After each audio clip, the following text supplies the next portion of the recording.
Hey, what's up, everybody? I want to welcome you to another episode of the Dreamers Pro Daily Recap, where we give you a recap of all of the hot topics that we covered that day. You can catch them in their long format and also catch it fully streaming for free on Apple Podcasts.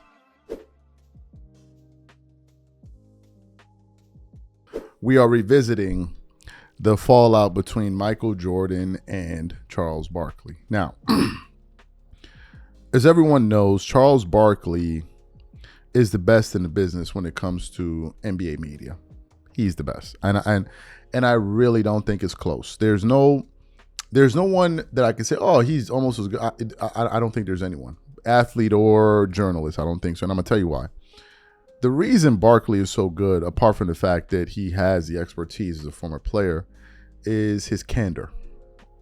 I think it's his candor that separates him from everyone in sports media, especially those talking basketball. Usually what happens is when you have former players or journalists talking about sports or basketball in this case, there tend to be certain people they go at, for instance, media members, that they don't have any reservations about doing so. And then there's certain people that they protect because of relationships. Athletes generally tend to cover for one another. There are a few times where you hear some guys kind of step out there and criticize, players, but generally they don't do that because it's a brotherhood or whatever. Barkley doesn't play by those rules. He simply doesn't, right? Barkley will call out journalists, he will call out players, and it's caused him to have friction with various guys throughout the years. He's had issues with Kevin Durant, he's had issues with DeMarcus Cousins, he's had issues with LeBron James. Because of the things that he says. And it doesn't mean that he gets it right all the time, but you're never walking away wondering, what does Charles Barkley think? And it's that same approach that ended up causing the rift that ultimately ended the relationship between himself and NBA GOAT Michael Jordan. So recently, Charles Barkley was on a podcast speaking about this, and the gentleman asked him to kind of just weigh in on the fallout between his relationship with Michael Jordan and himself. And for those of you guys who may not know, Jordan used to be the general manager, not the general man, he used to be the owner of the Charlotte Hornets, and the team was never really good when he was there, right? And at one point on television, Charles Barkley basically said that, Jordan's not doing a good job, and he has a bunch of yes men around him that are just telling him what he wants to hear. And apparently when Michael Jordan caught a whiff of those words, it really, really set him off. So what we want to do is now I want to play what Charles had to say about the fallout between him and Michael Jordan, and we're going to come back and continue on the show. Take a listen to Charles Barkley here. About Michael, I said, Michael, I don't think he's ever going to be successful. I think the people around him, they're not good talent evaluators, and you need better people around you, and he's not been successful as a GM. And first of all, those out here just spewing facts. Yeah. And I remember he called me that night and he went ballistic on me, telling me, hey, you're supposed to be my best friend and you're going to do that blah, blah, blah, blah, blah. I said, man, I got to do my job. And I said, you haven't done a good job as a general manager. And that's my job to do, to be honest. I said, how can I criticize other people and give you a pass? I said, when other guys that make bad draft picks, I call them on it too. And he just cursed me out up and down, and we have not spoken since that night. And it was a very difficult thing for me because the guy was like really like my best friend at the time. But, Tom, listen, man, there's nobody who ever been on came to me and said they thought I took personal shots at them. Players have called me, coaches have called me, and I have explained exactly why I said what I said. And let me tell you what really bothers me the most about this whole thing, Tom. These never call me when I say good. Yeah. Yeah. See, that's the only thing I hate. Yeah. That's these guys never call me when I give them a positive compliment. Now, I can count the times I've said negative things about certain players, but players never call me and say, hey, man, I really appreciate you telling everybody what a great player I am, man, what a great person, blah, blah, blah. Nobody ever does that. So you heard what he had to say. What are my thoughts? about what Charles Barkley had to say. I think it was worth the price. And I'm going to tell you why. Obviously, him and Jordan were very, very close friends, according to what he said, according to, the history between documented history, pictures, videos, whatever. But his relationship with Jordan shouldn't cloud his judgment when it comes to the integrity of his work. Just because Michael Jordan is your pal, it doesn't mean that you need to lie to your audience. Especially, and I think he brought up this point, when you don't pull any punches for other guys. If you're not pulling punches for other guys, why are you pulling it for your best friend? And this is a thing, again, that separates Barkley from everyone else. I think he's apart from the fact that he's hilarious and all of those things. That's what separates him. Because in the relationship that you lost, you gain respect from your audience. Why? Because if they asked Barkley to comment on the Charlotte Hornets at the time when Jordan was running that team, and you started to make excuses or you tried to make it seem like as if it wasn't as bad as things really were, people would see through that. And then they would start calling you, oh man, this is a Jordan guy. He's not going to keep it real. And there's so many people in media.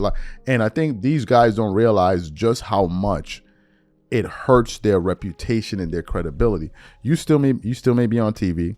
You still may be notable. You still may get a lot of views, whatever, notoriety, whatever. But it doesn't mean because people are watching you, it means that people respect your opinions.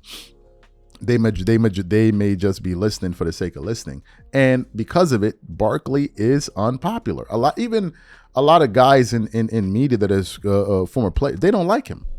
But it doesn't matter. Because Barkley's good at what he does. So when it came time to tell the truth about his friend, Michael Jordan, I think he did the right thing.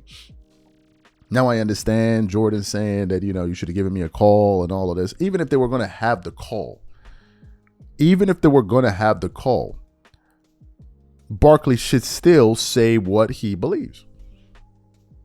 He still should say what he believes. Unless you're saying that he shouldn't have said it on TV, then I disagree with Michael Jordan. 100% I disagree with him. I think in this case, Charles Barkley did the right thing because you're beholden to your audience. For goodness sakes. They're the ones that are paying you. You're not going to bend yourself in a so if Charles Barkley goes in there and starts lying and doing this and doing that, twerking it up and all of these things, and then maybe it starts hurting ratings, is Michael Jordan going to pay his salary or help? Like, no. You decided, nobody put a gun to your head and said to go talk sports. You decided on your own that you want to go talk sports. Okay, fine. If you want to go talk sports, then say it all the way. But if you're going to be half-assing it, then just put the mic down. You're not ready. You know what I mean? You're not ready.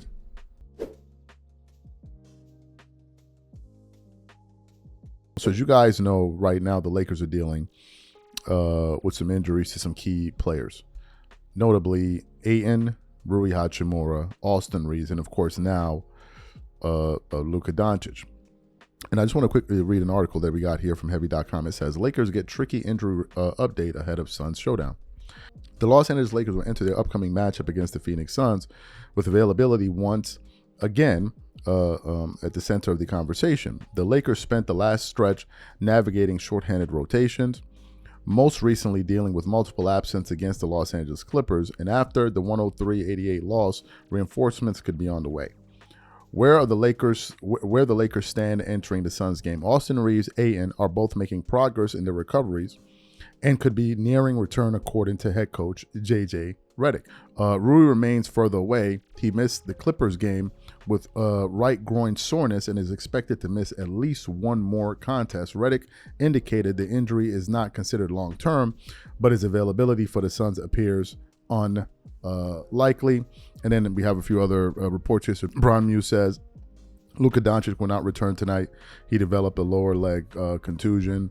And of course, J.J. Redick says Austin Reeves will return soon. So you heard what that report had to say. And given the fact that the Lakers are going to be so shorthanded, the next question becomes who's going to step up to the plate, right? Who's going to step up and try to fill in the gap, for Austin Reeves, Luka Doncic, Rui, and all of that.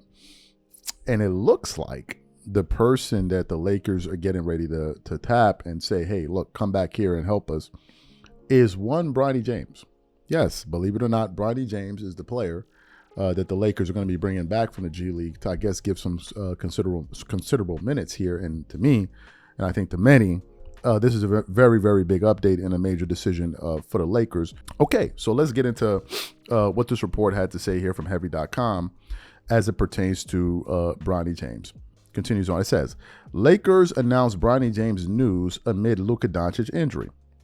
Continues on. The Los Angeles Lakers on Sunday announced a decision to call up second-year guard Bronny James from the G League.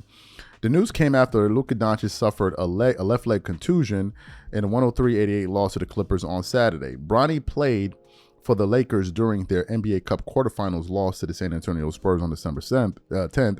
The son of LeBron James appeared in just 1 minute in garbage time after the Spurs dominated the Lakers in the season tournament game.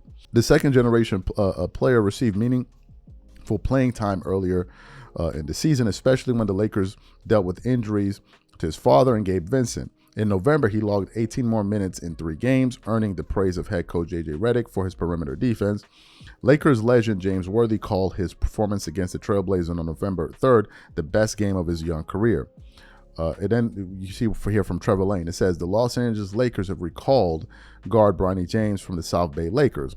And then it says Bronny shines in the G League. Despite showing flashes of being a solid perimeter defender, Bronny James has continued to struggle with his shooting efficiency. In 14 appearances thus far, he has shot 32% from the field and 28% from 3, while averaging 1.9 points. Bronny has, however, looked much more comfortable for the South Bay Lakers in the G League, and a trend that has continued since his rookie season last year. In Sunday's win over former NBA All-Star Victor Oladipo's Wisconsin Herd, Bronny logged 15 points, 5 assists, and 3 rebounds for the G League Lakers affiliate. And here you can see his the box score. Bronny James, 15 points, 5 assists, 3 rebounds on 6 of 13 shooting, plus minus plus 6 in 34 minutes there. And then it finally concludes. It says Bronny James back on the Lakers. Incidentally, the Lakers call up Bronny almost immediately after his performance against Wisconsin on Sunday. The more crucial reason perhaps is to provide the Lakers with more backcourt depth amid the injuries of Doncic, Rui, Austin Reeves, Ayton, and Gabe Vincent. While Reeves and Ayton are expected to return for Tuesday's clash against the Phoenix Suns, the Lakers have yet to offer an update on Doncic's injury. Vincent, the Lakers' backup guard, is expected to be out at least a week. And then the article then goes on to say a few more things here. What are my thoughts about this? My thoughts are this, simply. I think that, and this may surprise some people, I think they should play Bronny. Yes, I think they should play Bronny, and I think they should start playing him some considerable minutes. Why? One, to help him gain some experience. Right, and it's totally different, as you can see, quite literally from his statistics, playing in the G League versus playing in the NBA. If you look at his NBA stats, he's averaging 1.9 points per game, 0.6 rebounds, 1.5 assists, while playing 8.9 minutes a game. Now, if you look at his G League numbers this season, he's averaging 9.5 points per game on 35.6% shooting from the field, 21% from 3. 71% from the free throw line, getting you 3.8 rebounds, 4.7 assists. So in the G League, obviously, beyond the fact that he's producing more, he's playing more. He's playing 31 minutes a game. And in order for us to figure out if Bronny's going to be any good or not, or be an NBA player, he has to play. So I think in moments like this is when he has to step up and be aggressive. And I think that that's been one of the biggest knocks on Bronny James, which is just that he's not aggressive. Now, from time to time, he'll show flashes of aggressiveness where they'll swing the ball at him and he'll put up a shot confidently. I think a few weeks or games ago, or whatever, he hit a 3-point shot from some distance. I think I remember that. So I think that's what we're going to be looking for. Is he going to be aggressive? And number two, if they start giving Bronny some minutes, it will finally be able to put to rest this conversation of whether or not he deserves, because the vast majority of people don't believe he deserves to be on the team, right? Most people believe that he's on the team because of his father, right? And moments like this is where Bronny can go out there and show you, hey, I want to be on the team. And look, even if you're not shooting, right, or if you're not shooting well per se, I think the thing that people will notice, especially the coaching staff, is effort. That's playing defense, getting back on defense, showing urgency. Is things like this that gain you respect from the coaching staff and give them confidence and wanting to play you more, right? You saw the video we did not too long ago where JJ Redick went viral for telling Bronny, you got to shoot the effing ball, and then they took him off the court. They want to see aggressiveness. And when you're in a position like this, and this is what's so interesting about it, when you're in a position where you're hungry, your aggressiveness is never a question because you want to get it. You want to eat. You want to, you know what I'm saying? Whereas when you're a son of a billionaire, the level of urgency may not be there. That's why when you see the Lakers give any other players like Nick Smith Jr., all these guys are going at it. They're attacking because now is the moment. This is it, right? If things don't work out, they don't have a dad that's worth 100. What do you call it? It's worth 1,000 million. Like they don't have that, so they need to figure it out now. And Bronny at times doesn't show that, and people notice that. Now, people try to cover up for it some and try to, oh, no. But when this is all you got, when there's no backup plan, you leave everything on the floor. And we've witnessed the inverse of this where guys are very, very aggressive to get their money, and then they just taper off and just fall out of the league like your man Ben Simmons, that damn Ben Simmons. So these are the things that the people are going to be looking for. But at a certain point, you got to throw them to the fire and you got to see what you got. You got to see what you got. And you can't keep shielding him from people, shielding him and hiding him and coddling him that so many people in media seem to love to do in the case of Bronny James. So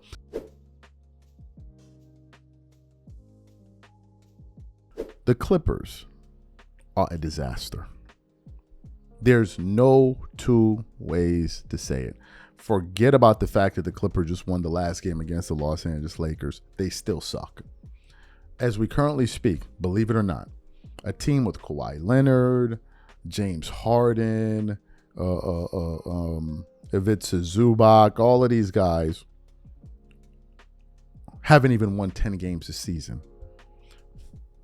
The Clippers are amongst 6 teams that have yet to win 10 games.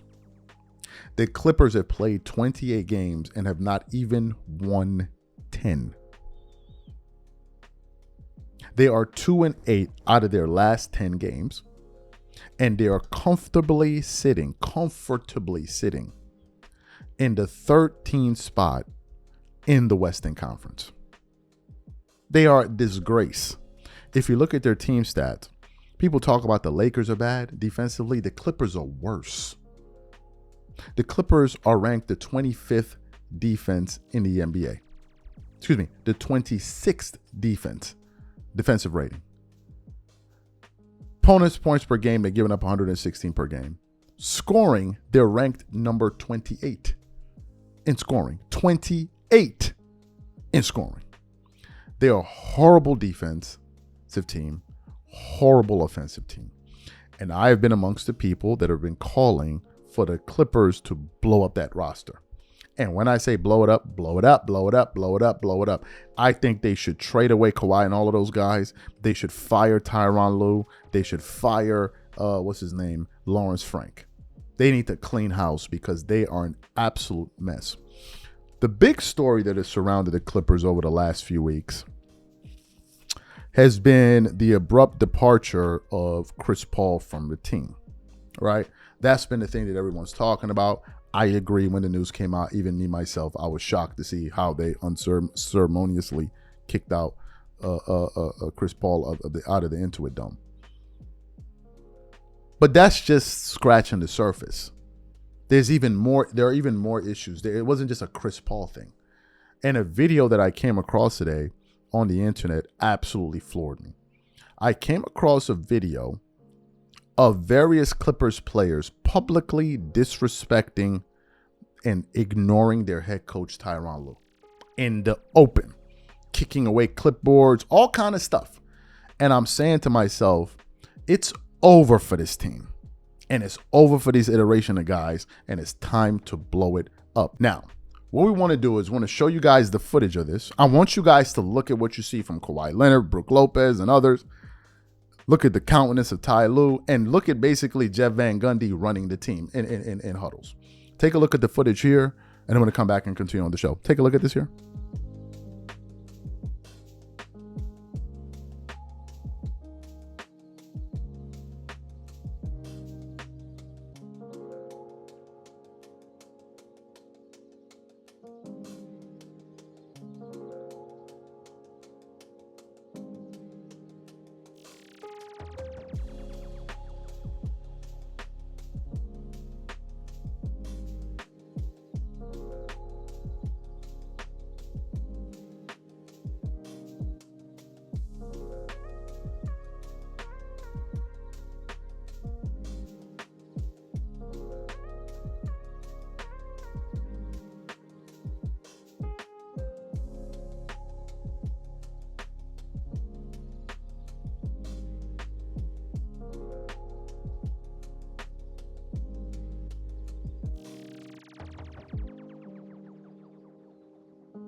Excellent. So you saw it. What are my thoughts about this? The Clippers deserve everything and more that they're going through because they have tortured their fan base. As somebody that followed and supported the team for 7 good years, 7 good years, or 6 good years, I'm speaking from experience. They are wasting everyone's time. They don't give a damn about the fan base. I can't tell you the countless of times you tune in thinking you're about to see something, see a player, and you'll find out right there, players not playing. You've had times where Kawhi was injured. Instead of sitting with the bench, he's sitting in the skybox. Then he's sitting in the front row. Then, of course, you had the Paul George debacle. You had Paul George then asking the Clippers to give him a no trade. Just a bunch of crazy things. Load management was rampant in the organization. No explanation for it. Kawhi would get injured here in the playoff game, get injured again. It's just been one disappointment after the other. And then, of course, you have the scandal that Pablo Torre unearthed. You have all of that going on there with Ballmer and all of this stuff with Kawhi and all. It's a mess. It's a mess. People thought they should have kept Paul George. My ass. That would have been like throwing money in the Pacific Ocean. Look what Paul George went to go do on in Philly. Nothing. And Philly was the one stupid team that raised up their hands and say, I'll give him $200 million. Philadelphia gave Paul George $200 million. $200 million. At one point, Paul George was dropping more episodes of his podcast than games played. So that's the clown show that went on with Paul George. Kawhi Leonard. It's time for them to move on. It ain't working out. Ty Lue, they should be questioning whether or not they should fire him. Maybe give Brian Shaw a shot at the head coaching position. Seriously. Because this thing that these guys think that they're doing right now simply is not working. It's not. And someone's head needs to roll. It either needs to be the coach or it needs to be the general manager. And in my estimation, it should be both of them. Lawrence Frank got to go. He got to go because he's the team builder here. Then, of course, you have Ty Lue, who's just not making it. We showed you the footage. We showed you the footage. It ain't working anymore. So the question is, how much longer do we need in order for us to say, oh, yeah, I think it's time to blow it up? I think it's time to blow it up. There was a video I was watching where, like, if you try to move Kawhi and Kawhi wouldn't be, who cares? Truth be told, Kawhi should have stayed his ass in Toronto. Had Kawhi stayed in Toronto and gave it his best, he would have won one more championship, probably. He would have probably won one more championship. But since he felt that wasn't the right situation, he wanted to come back to LA. Yeah, you're back. And now you got to deal with everything that comes with that decision. The pressure that they put on the organization to sign Paul George, you got to deal with that. They traded away players like SGA and all of them. He then went on to win a championship in Oklahoma. So you got to deal with it. But to me, man, I'm over the team. I think you're wasting your time even tuning in to watch Clippers games. I'm being dead serious. It's a waste of time.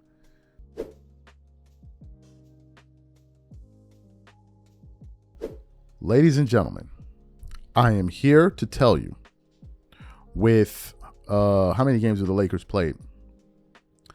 With 27 games, right? Or 20, yeah, with 27 games played this season.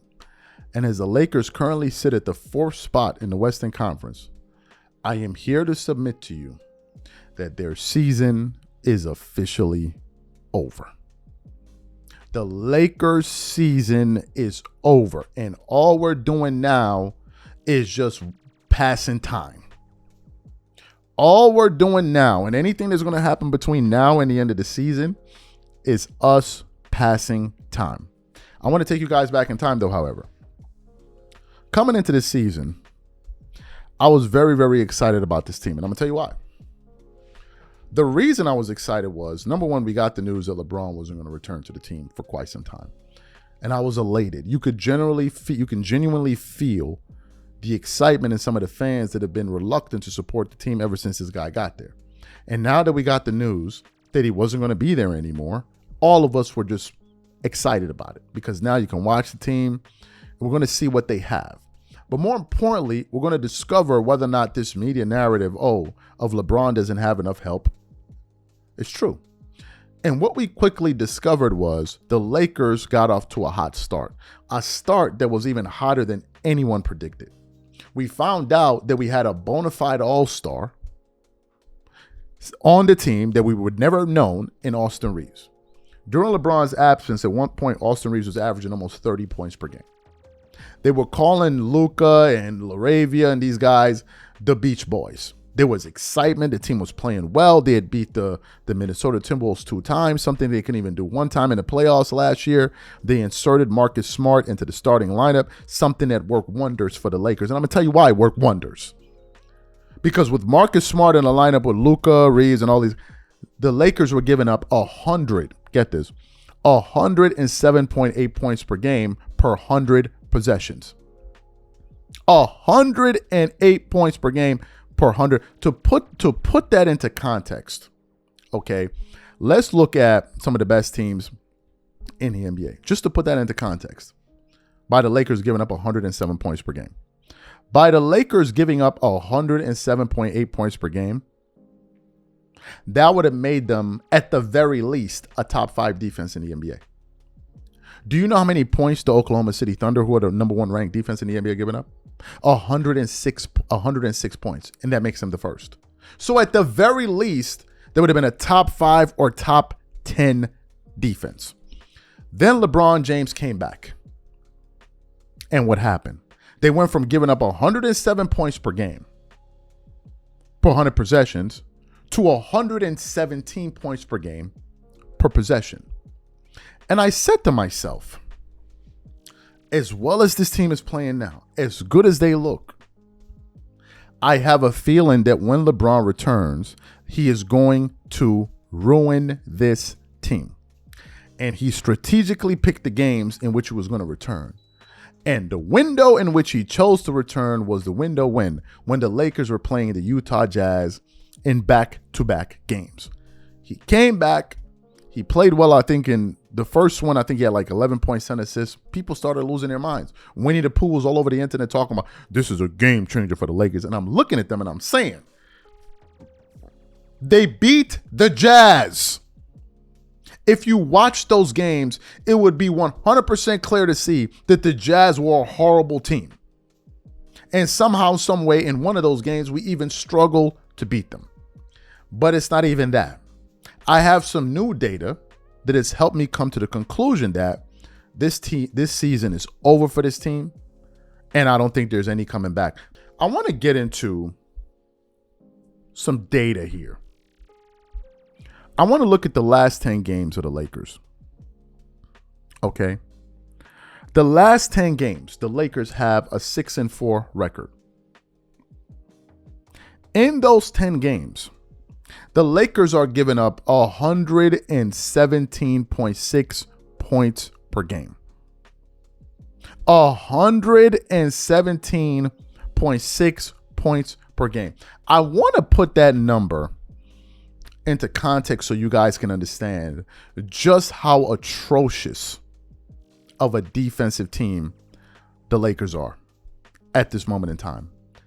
They are now in the bottom 5 in terms of points given up to opponents. The Clippers, who are ranked number 15 in terms of opponents' field goals per, that's 15. The Lakers are 2 points worse. What's hurting the Clippers is the fact they can't score. They're scoring 110, whereas the Lakers are scoring more. But this kind of defense is, if they don't fix it, they're going nowhere. Do you know why? Because there are other teams in the NBA that can score the same way the Lakers score. And to be fair, the Lakers are, I think, in the top 10 in scoring in terms of offenses here. Let's pull up their numbers here. They're top 10. No, yeah, they're top 10. They're top 14 in points per game. Okay, so they're top 14. So they're not even top 10. They're middle of the pack offense, and one of the worst defensive teams in the NBA. One of the worst defensive teams. Now, some people have said, well, Austin Reeves or LeBron, one of these two gentlemen has to go to the bench in order for the Lakers to have a shot. Well, guess what? Austin Reeves did not play in the last 2 Lakers games. In one of the games that he didn't play, when Marcus Smart was there, the Lakers gave up 135 points. To who? The Utah Jazz. Then they played the disgraceful Los Angeles Clippers, where they were able to hold them to 100 where the Lakers even lost, by the way. But the Clippers are only able to score 103 because they can't score. They can't even score. So that game was an abomination. Other nights, to the Spurs, they gave up 132. So I want to take it a step further as to why I say the season is over. I want to talk about the antics and the sentiment. What am I talking about, antics? I'm talking about the antics surrounding LeBron and his guys. Rich Paul goes out there and does something that I have never seen before. He goes out there on his show as a representative of LeBron James and says, the Lakers are not a championship team. That's the first thing he said. The second thing he said was, the Lakers are not a championship organization. The third thing he said was, he started to publicly suggest that Austin Reeves should come off the bench. The guy that was averaging 30, the guy that scored 55 points in a game this season when both Luka and LeBron were out in a victory, they're saying that guy needs to go to the bench. Why should that guy go to the bench? To help the team. If you truly wanted to help the team, wouldn't you send their oldest player to the bench? No. They're saying Reeves should go to the bench. And then what else has happened? Now I'm noticing various people talking about either trading Austin Reeves or benching him. Let me tell you now, this season is done for. This team is going nowhere. The energy and the mood around this team is dark now. Before the return of LeBron, the Lakers are feeling good. The only sour point for this team was Ayton. And I used to talk about him specifically for his inconsistencies as a rebounder. That was it. But now, the entire chemistry has been thrown into whack. Because now, well, LeBron started, it's done for. His clutch media machine, these guys are kicking in. The zealots that run around media that parrot these talking points, they're kicking in now. What does Austin Reeves got to do? It's all started. Before he got here, wasn't I saying this? Haven't you noticed there are no talking points and no narrative? Wasn't I saying this? Now, all of a sudden, all of these narratives have occurred. Oh, what about this? Oh, what about the team? It always happens with LeBron's teams. And if you point this out, oh, you're a hater. But all the other people that can see the same game that we're watching, you mean to tell me they don't notice this? You know the reason why they don't notice it? Because it doesn't exist. It only exists in my eyes because I'm a hater. I'm a hater. This guy over there is a hater. Okay, fine. We're all haters. How do you explain what's going on? How do you explain it? The team looked bad in both games that they played, even though one of them they won. Austin Reeves wasn't there. How do you explain that? How do you explain it? And if I'm Austin Reeves, I'll take off the next 5 games. Let's see what you got. Let's see what you got. But I sincerely mean it. This season is over. It's over. And I'm going to say this is what is going to end in a disaster. And I'm blaming it on the return of LeBron because not only did he hurt the team's chemistry, he hurt the team in terms of the toxicity that surrounds him and his media cords. I'm being dead serious. Some people may, and guess what? If I'm wrong, I'm wrong. If later on down the line I'm wrong, guess what? I won't be the first one. I will join a long list of people that have been wrong before in sports media. At least I got the balls to say what I believe. But I think their season is done for. And I think the return of this guy has ruined the season. This is what I believe. The team doesn't look the same. The energy doesn't look the same. And the Lakers, the only thing that's saving them, the only thing that's saving the Lakers at this point is the fact that they're playing ass opponents. The Lakers this season, if you look at the amount of teams that they play with a winning record, it's laughable. They have played 27 games.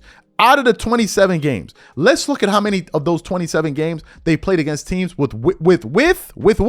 With a winning record. Let's run through the gambit quickly.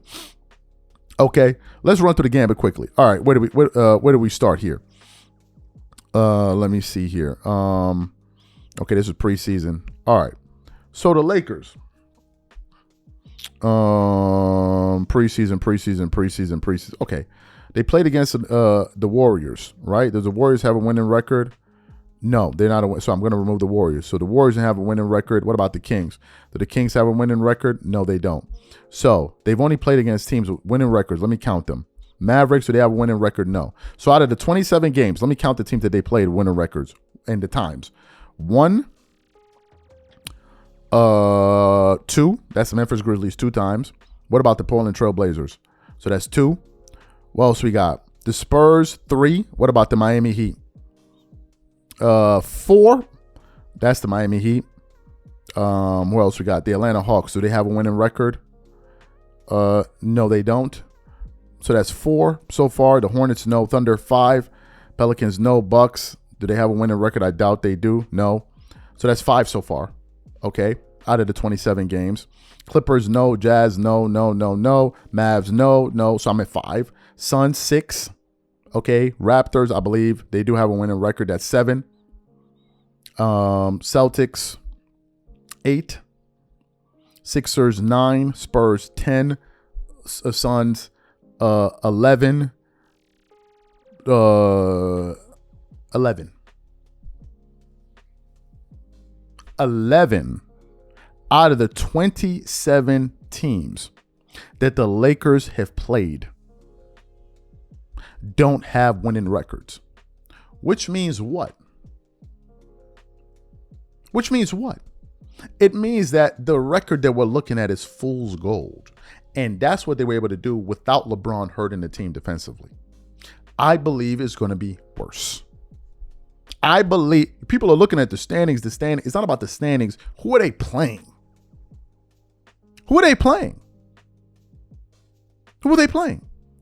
So now, man, look, I think their season is over. I think you're wasting your time trying to figure out ways for them to win. And I think the biggest reason that their season is over is because of the addition of the biggest variable. But what these guys have found a way to do is that they brought LeBron back and they've now found a way to turn Reeves into the issue, even though we know he wasn't the issue. This is why I can't stand LeBron fans and media members that support him. Because now they're trying to convolute the message and make it seem as if, oh, what you're seeing, you're not really seeing. I know your eyes are telling you one thing, guys, but what your eyes are telling you, oh, your eyes are lying to you. No, it's not what you think. They're just going to gaslight us into oblivion. But I think it's over. If I'm looking at the Western Conference picture right now, definitively, and I'll say it, the Thunder are better than the Lakers. The Spurs, they may be better than the Lakers. The Nuggets are better than the Lakers. The Rockets are better than the Lakers, although they're behind them from the standings. But the Rockets are playing real teams, and I think they're right there on the same level with the Minnesota Timberwolves. And I think that if you gave the Lakers 10 great teams to play in a row, they'll probably win 5. So this is my take on it. I could be wrong later on in the season, but as of right now, I think this season is over with. And I think we're all just here wasting our time. I think this season is done for. And I don't think it has anything to do with, oh, is it Austin Reeves? No, it's not Austin Reeves, dogs. Because with Austin Reeves and Luka Doncic in the lineup with those other guys, they were a winning team and they were playing better defense. So how could it be Reeves? How? Some people are talking about, well, who needs to go to the bench? The Lakers ain't trading away nobody. Forget about it. Throw it in the toilet. The Lakers are going to, so let's figure this out. The Lakers are going to trade away Reeves in order to do what? To get a complimentary piece to play with LeBron and Luka? Didn't we already see that in the playoffs last year where they lost? So the Lakers are going to trade away a young guy in his mid-20s that they could potentially keep going into the future for a guy with an expiring contract. Because that makes sense to who? They're going to do that for what? They're going to do all of that and see what they can do with this guy, a guy in which they refuse to extend in the summertime. But they're going to do that. Like, what are we talking about here? What the are we talking about? Honestly speaking. Like, what are we talking about? All they do is sit up there and twerk it up. And now, guess what? Once again, they're now looking for who to blame. It's the same year in, year out, year in, year out. The same story.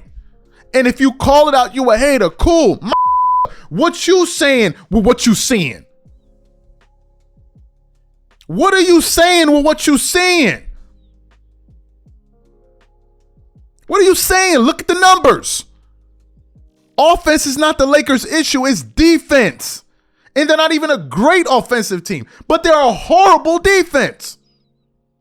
So somebody explain to me how the addition of a 41-year-old makes an NBA team better. Explain it to me.